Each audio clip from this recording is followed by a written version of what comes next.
Thanks for dropping by. Today we're going to be rebuilding the drone, DJI FPV. Not the last video, but the video before with the riverboat. At the very end there, you saw me kind of come in and tap the pipe, set the drone off weird. I overcorrected, totally pilot error. But you know, shit happens when you're flying fucking fast as shit. And so I need to replace the back 2 motors and the front right antenna got a little dicked, and the landing gear. So I undid everything, unsoldered the back 2 and the front right, and you know, just make it a little easier on myself. So we're gonna be putting that bastard back together. It's not an how-to video, but hope you enjoy. We're just having fun rebuilding the drone. See you on the other side.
After all this time,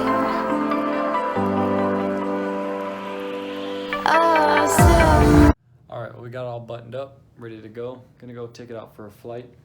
The next video is gonna be about these propellers that I got. It's gonna be from tonight's flight, the Master Air Screw. Apparently they improve performance. I just kind of want some durability because the ones the drone come with are just not good. And I mean, they're good, just they're flimsy as shit. But yeah, so we'll see what goes on there. See you in the next one. Bye. You might ask the sky, why are you blue?